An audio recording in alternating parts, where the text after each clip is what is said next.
fazer aqui a entrevista com o professor doutor Cipriano Carlos Lucchesi, comemorando os 50 anos de estudos sobre avaliação a partir de uma experiência de ensino-aprendizagem com um professor que apostou, que disse: se vocês forem bem ensinados, vocês vão aprender. Nessa relação, como é que a gente pode pensar a ética na avaliação? Então, repara, a primeira coisa é assim, o que é ético, né? E a ética, ela tem como base um conjunto de valores sociais, né? O que é ético hoje, o que foi ético há 200 anos, o que foi ético há 500 anos, são padrões de conduta que são diferentes conforme as sociedades são diferentes, né? Então, o que seria o ético? O ético seria a conduta adequada para aquela circunstância, aquele espaço, aquele lugar onde se está exercitando uma prática existencial. Qual é o ético na relação mulher? Qual é o ético na relação entre educador e educando? Qual é o ético na relação entre profissionais e assim por diante, né? Então, o ético, ele tem a ver com padrões de conduta que são adequadas naquele momento para aquela circunstância, né? Então, o que seria o ético na avaliação? Na avaliação, verdadeiramente. Teria que se pensar, em primeiro lugar, o que seria o ético no ensino, né? Então, se existe um ensino e uma aprendizagem, o estudante vem na escola para aprender e o professor vai na escola, ou a professora vai à escola para ensinar. Então, o que é ético? Ético é que o professor, como o adulto da relação pedagógica, ele ensina para que o estudante efetivamente aprenda. Aí a gente vai dizer assim, e não é ético que o estudante aprenda? É ético que o estudante aprenda, claro que sim. Todavia, nós temos que pensar que o educador é o adulto da relação pedagógica. O aprendiz, ele é o aprendiz, ele não é o adulto, não é ele que dirige a aprendizagem, não é ele que dá a direção. Quem dá a direção é o adulto. E no caso da sala de aula, também o professor, a professora, eles são os personagens adultos da relação pedagógica. O menino vai para a escola exatamente porque ele não chegou à vida adulta. Ele vai para a escola para aprender. E se ele for para a escola para não aprender, para que é que ele vai para a escola? Então, se eu me disponho, ou você se dispõe, ou cada educador se dispõe, nesse país ou fora dele, a ensinar alguém, é porque eu estou sabendo que esse que vai chegar aqui vem para aprender. Se ele soubesse já, ele não precisava de vir, não é? E aí, é claro, vai ter a relação psicológica do estudante, que está num estágio menos amadurecido da vida, e o educador que está num lugar mais amadurecido da vida. Então, o educador é aquele que vai dar o tom à sala de aula, né? E o estudante é aquele que vai aprender com o tom que esse professor der à sala de aula. Então, o que é o ético aí? O ético é cada um ocupar e exercer e se fazer presente no seu papel. Um é o papel de ensinar, outro papel de aprender. Aí a gente diz assim, mas existem meninos que não querem aprender. E aí, qual é o tom que o professor dá à sua sala de aula? Que aí é um grande desafio dos dias atuais, inclusive, né? Bom, em algumas experiências. Ele sempre foi. Então, eu posso contar uma coisa assim. Eu tive um professor de História da Filosofia, minha formação básica acadêmica é em Filosofia. E Eu tive um professor que, quando ensinou um autor, um filósofo do fim do século XVIII, início do século XIX, o nome dele é Immanuel Kant, é um filósofo alemão. Todo mundo chama Kant, né? E, então, o meu professor lá de História da Filosofia Moderna, que ensinou Kant, ele começou assim: olha, a gente vai começar a estudar um autor, o nome dele é Immanuel Kant. Ele é um autor difícil, complexo, às vezes é quase incompreensível. Eu mesmo quase que não consigo compreender esse autor. Então, veja, se o líder começa por dizer que é complicado e que é quase impossível compreender esse autor, o que ele está fazendo? Não é? Dando assim, vocês podem tentar, mas vocês não vão conseguir nunca, porque nem eu consegui. Não é? Eu passei a ser professor de filosofia e ensinei um monte de coisa na universidade.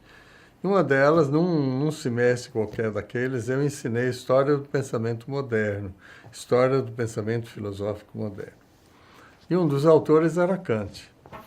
Aí eu comecei para dizer para os meus meninos: rapaz, a gente vai estudar um autor, um pensador, que é o mais importante da modernidade, porque ele permite a gente compreender o que é a sociedade moderna. Kant trabalhou sobre a política na sociedade moderna, a organização social, sobre o conhecimento, sobre a estrutura da prática do conhecimento, a forma de conhecer. É esse cara que a gente vai estudar, é maravilhoso, porque se a gente trabalhando com ele, a gente vai compreender o que é a modernidade, o que é a organização política moderna e contemporânea, etc. Maravilhoso o autor. Aí os meninos dizem assim: bom, se esse cara é tão interessante, vamos estudar. Aí começa a ler a Crítica da Razão Pura, por exemplo, do Kant. Diz: professor, mas é complicado. Ah, é complicado, mas a gente pode entender. Porque foi um homem que escreveu. Se um homem escreveu, o outro homem pode ler e entender. Pode ser um pouco complicado, porque ele era alemão, a gente está aqui no Brasil, mas a gente vai se dedicar, tem os dicionários, tem as enciclopédias, etc, etc. A gente vai entender esse homem. E esse homem vai oferecer para a gente muitos subsídios sobre política, sobre organização da sociedade, sobre ética, sobre teoria do conhecimento, etc, etc, etc. Vamos nessa aventura? Qualquer menino diz: ah, claro, se esse cara é tão importante assim, vamos lá. Repara, quem dá o tom é o adulto. Porque muitas vezes, no resultado de avaliação, o que se diz que é o aluno que não quer estudar. Né? A responsabilização da não aprendizagem acaba sendo do aluno quando ela é compartilhada. Né? Aí, nesse caso, é um processo. Repara, aí existem vários fatores. Um fator é esse: eu ensino e ele vai aprender. Né? Mas não é eu ensino e ele vai aprender por nada. Eu vou ensinar, vou investir na aprendizagem, vou operar com recursos para que efetivamente ele possa receber o conhecimento, possa exercitar o conhecimento, possa tornar o conhecimento seu. Eu vou fazer isso, eu, professor. Né? O outro lado dessa história é assim: como é que eu chego lá para garantir que o estudante aprendeu? A única forma é usar a investigação avaliativa. Então, existem duas formas de investigação na vida humana. Uma investigação é a da ciência e outra investigação é a da avaliação. E tem um terceiro ato, que é universal, que é o agir. Existiam, não sei quantos que estão aqui nos ouvindo, viveram um movimento chamado de Ação Católica. Teve um padre belga chamado Joseph Comblain, em 1920 e poucos, né? Ele criou um movimento, era na Bélgica na época, chamava-se Juventude Operária Católica, porque ele trabalhava com os operários, né? E ele criou, então, esse movimento. E o slogan da JOC era ver, julgar e agir. Ver é a ciência, julgar é a avaliação e agir é a ação que está pautada no conhecimento da realidade dos fatos da ciência, que a ciência faz, e no conhecimento dos valores. Então, a avaliação, ela é subsidiária de qualquer ato humano, de todos os atos humanos. Não existe ato humano sem avaliação, não existe, né? Qualquer coisa que você vai fazer, até eu mudar a minha mão daqui para aqui, ou essa daqui para aqui, ou mexer no relógio, depende de uma avaliação. Então, na sala de aula, no ensino, vai ser a mesma coisa. Eu estou ensinando e eu verifico que os estudantes não aprenderam. Eu tenho duas opções. Eles não aprenderam, que se danem, ou eles não aprenderam, eles vão aprender porque eu vou ensinar de novo, né? Então, a avaliação é uma parceira que dá sustentação ao ser humano em qualquer das suas ações. Qualquer. E no caso do ensino-aprendizagem, ele dá suporte ao educador para ele tomar decisões de auxiliar o estudante a aprender. Aí a gente conta com uma distorção histórica. A distorção histórica é assim, que se chamou de avaliação, aprovar ou reprovar o estudante. Aprovar ou reprovar o estudante não é propriamente uma avaliação, mas é um uso classificatório do resultado da avaliação. O que a avaliação faz é assim, só revelar a qualidade da realidade. A qualidade é essa.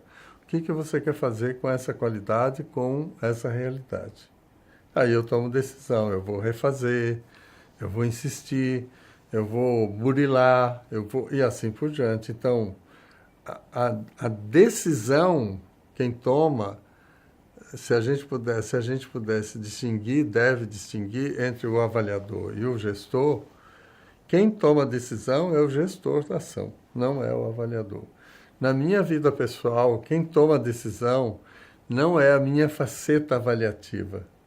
Quem toma a decisão é a minha faceta administrativa da minha vida. O que a avaliação faz, assim, é o que você fez produzir um efeito que não é positivo. O que você quer fazer? Quer continuar ou que vai tomar outro caminho? Aí eu, gestor da minha vida, digo assim, esse caminho está ruim, eu vou tomar outro caminho. No caso da avaliação em educação, o professor é o gestor da ação pedagógica na sala de aula. É ele quem toma a decisão. É ele quem decide aprovar ou reprovar, é ele quem decide reensinar, é ele quem decide reorientar a aprendizagem, assim por diante. Com isso, eu não estou fazendo do professor uma vítima e um único responsável. Não. Esse é o papel dele. Como é papel do cirurgião fazer a cirurgia. Então, eu responsabilizar um cirurgião por fazer uma cirurgia, eu não estou fazendo nada mais do que ele exercer o papel profissional dele. Ele decidiu, escolheu esse papel. Ou o sujeito que faz instalação de fios elétricos na rua, diz aquilo é perigoso. Mas o sujeito escolheu fazer. Até pode dizer assim, mas ele não escolheu, foi a empresa que botou ele lá. Ok, mas ele podia sair da empresa. Ele assumiu fazer o serviço. Exatamente. Ele podia ter saído da empresa, isso daí não é para mim, eu vou fazer outra coisa, né? Mas ele, de alguma forma, assumiu aquele risco e aquela possibilidade. Nesse sentido, a avaliação, a natureza da avaliação nesse trabalho que o professor deve fazer é pensar, ou melhor, agir com a avaliação clara, bem feita, entre aquilo que o professor ministrou o conteúdo na sala, o que ele pediu, então a avaliação tem que ser correspondente nessa coerência, né? Inclusive, é o seu grande exercício, né? de clareza para a profissão. Porque na educação superior tem um desafio que nem todos passaram pela licenciatura, né? Porque para ser professor universitário precisa ter pós-graduação minimamente lato sensu, né? De preferência estrito sensu. Então, um bacharel, ele pode não dialogar, né? Dentro dessa perspectiva. Então, às vezes, ele tenta fazer uma avaliação mais um pouco fora desse eixo que, para quem é da licenciatura, é muito claro. Aquilo que eu disse é aquilo que eu vou perguntar, né? E de forma clara e direta. Então, nem sempre essa é uma realidade dentro da educação superior, né? O ato de avaliar é um ato de investigar a qualidade da realidade. Qual é a qualidade que eu quero investigar? Quero investigar se ele aprendeu o que eu ensinei. Então, eu não posso usar recursos, seja um teste escrito, seja uma entrevista, seja uma redação, seja uma demonstração no laboratório. Eu não posso pedir ao estudante que ele tenha um desempenho para além daquilo que eu ensinei. É aquilo que está no currículo e aquilo que eu ensinei, é isso que eu posso solicitar. Então, muitas vezes os professores dizem assim, mas se eu perguntar só o que eu ensinei, vai ser muito fácil. Então, ensine mais difícil, não é? Porque a única coisa que o estudante precisa aprender é aquilo que o professor ensinou, não é outra coisa.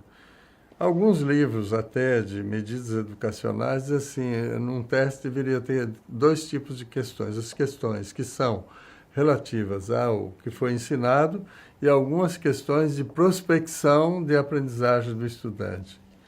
Mas esses livros que dizem isso, dizem assim, as questões de prospecção não têm nenhum julgamento sobre o desempenho do estudante, tem de prospecção. Deixa eu ver se eles sacam essa questão. E aí eu faço umas perguntas que estão além daquilo que eu ensinei. Mas essas perguntas, além do que eu ensinei, não pode ser o recurso para eu dizer assim, eu ensinei e eles não aprenderam. Eu perguntei além, né? Então, a investigação avaliativa em educação, ela tem que estar pautada no programa efetivamente ensinado. Nem pode ser naqueles conteúdos que diz assim, a gente está sem tempo, vocês leem no livro e aprendem. Não pode. Tem que ser assim. Não está sem tempo? Eu reorganizo o conteúdo para trabalhar com esses estudantes nesse conteúdo. Se eu não ensinei, eu não posso perguntar.